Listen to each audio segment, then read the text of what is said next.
Hello everybody, back here again for our vlog a day, and today is Saturday the 11th, and today was a lovely, beautiful day to be alive.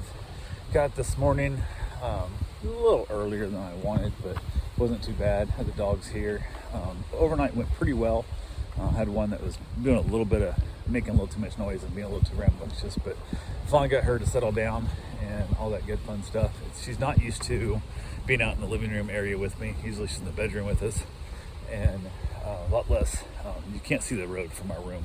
There's no windows that face the street, so she kept seeing cars going by and stuff and whatnot. And I was about to put her in the bedroom with my wife and a couple other dogs, but I didn't want to mess with that because sometimes they get barky and they get a little defensive of the bed when they're up there in the bed with my wife and stuff. So it's one of those things where I was like, hey, I'll just risk it out here. It's better I lose some sleep than she loses sleep.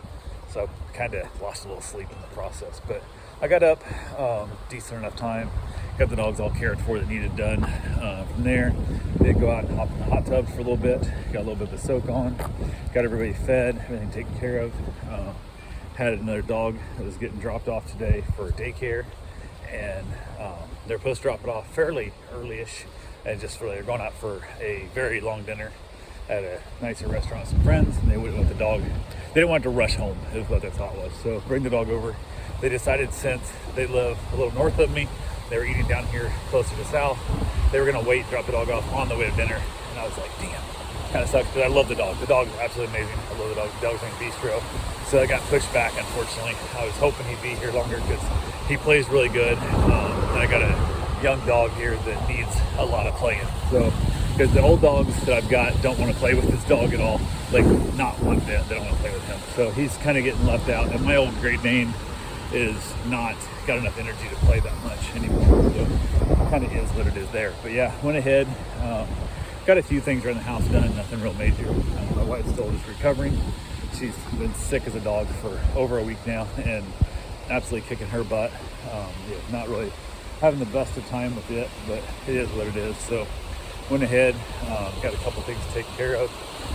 Decided to go ahead and get my run in before the dog got here to drop off, just because I was like, I'll just go get it over with. That way I can be around in case there is a little bit of squabbling, which turned out not to be at all. But I got my run in, got back, got my shower. They finally came, dropped the dog off to me, and he's such a good dog. They were playing and roughhousing and just having the time of their life.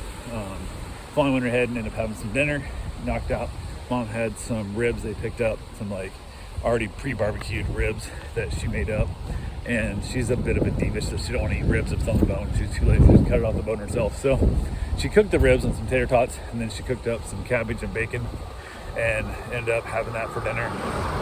Watched a little bit of TV, headed out, got the dogs fed again, all that kind of fun stuff. Headed back out for the evening, hung out with them. They came, picked up the dog, which is sad to see him go. I talked to them a little bit. I'm like, if you guys ever get abducted by aliens while I have him, I'm not gonna, don't give my information to anybody else in your family, because I'll just keep this dog forever. So we chatted a little bit. I'm like, this dog's awesome. This is so much fun. He's so good with even like the little dogs that I don't have the energy, don't have enough strength to really play rough with him. He'll play soft with him and stuff. And then like the one I have now, who wants to play real rough, he'll play real rough. And he's such a good dog. I would keep him completely. If I could find one like him when Bruce goes, he would definitely be a replacement for Bruce. So don't think they're going to give their dog up, unfortunately. So it kind of is what it is there. But yeah, went ahead. They got that dog gone, hung around with the dogs a little bit, hung outside for a while, just kind of chilling out and enjoying the beautiful chillier weather coming in. Trying to rain off and on throughout the day too. That was never fun, but never really rained hard, thank goodness. It was just kind of a misty drizzle off and on, and it rained a little bit and then cut back, and it wasn't too bad. So went ahead, and then in the evening after we got in, like I literally put everything up and got inside, and then it just like poured down rain. I was like, damn, that timed out well. Had all the dogs, had their last potty break, all that kind of stuff. So I was like, that worked really, really well for me. So then again, of course, the dog wanted to bark and make noise and didn't really want to kind of settle down a little bit. Finally got everybody settled down best we could, and it was all good to go there. But it was turned in for the night. I was kind of chilling out, and I got a text from my buddy up in Iowa, saying his mother passed away, and it just happened. We've known it's coming. She's been doing poorly for a while. Seen her a couple times since she got diagnosed with cancer. She went through chemo and all kinds of stuff, and just kind of is what it is. We knew it was coming. We thought we had about 6 more months, and didn't. So that one hit me pretty hard. I'm not really an emotional dude when it comes to that kind of stuff. I don't do real well. I don't feel like, oh, if I could have seen her one last time, blah blah. I'm much more of a tell you how I feel when I'm seeing you. And even every time I've seen her for a long time, I've told her numerous times how I feel about her and how much she means to me and all that fun stuff. So kind of is what it is there. But yeah, went ahead and it was just kind of like, hey, it sucks. And I feel worse for her husband, my buddy's dad. It's hitting him pretty hard, and it sucks because I'm 1,200 miles away and I can't get up there and see him right now. And I asked him, I said, hey, I looked and I found a flight. There's a flight going out, I can get up there in a couple days. I can be there next day. And he's like, no. He goes, don't worry about it, because right now there's nothing we can do.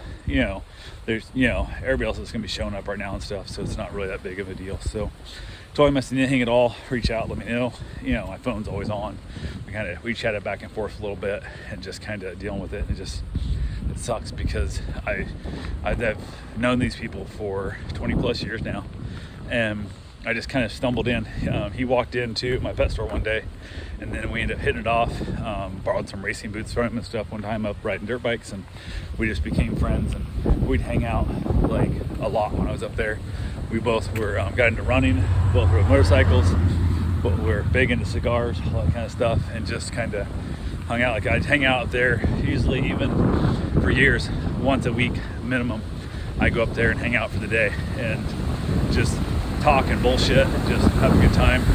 And this one hit me. I mean, I had more emotion with the loss of her than I did my own father dying. But I was closer to them than I was my own father. So it kind of probably why that hit so much worse. But blood does not make you family. Family makes you family, and that's how I feel about this woman. She knew how much I loved her, how much I cared for her, and how much she just accepted me into her family. I never felt like, never felt unwanted, never felt, like, oh my God, him again. Never had that feeling all at once. So we got along splendidly well and was there to help each other out whenever we could, and all that stuff that comes with it. And it just sucks because I'm stuck here. I can't do shit. I can have food delivered. That's about all I can do from here, So yeah, there's that. I told him, I said, hey, I know you guys talked about it. Senior was wanting to come down and visit me. He hadn't been here to Florida since I've been here, and partly I think his wife wasn't doing great health-wise. He's not great health-wise either, but we was talking and stuff, and I'm like, hey, let me know when you guys want to come down. I'll find a place. I'll rent a place on the water or whatever if you want. We'll rent a place close. Hell is, now I was thinking about, I'm like, I'll just go buy an RV, a big, Class A or something, and just park the damn thing in the yard. And if I can't find one to rent, I'll just buy one, because hell, I wouldn't mind having a big ass RV anyway. So give them a place to stay while they're here, and then who knows, just resell it or keep it. Who the hell knows? But I have to go from there and see what happens. But yeah, hopefully he gets down here, hangs out. Hoping they come down before it gets too hot down here. Right now we're getting another cold snap coming in, so I don't think that's a problem. But I need to make sure he finds a motivation to keep moving forward in his life and doesn't just 100% give up. Now his wife's gone. That's our big fear.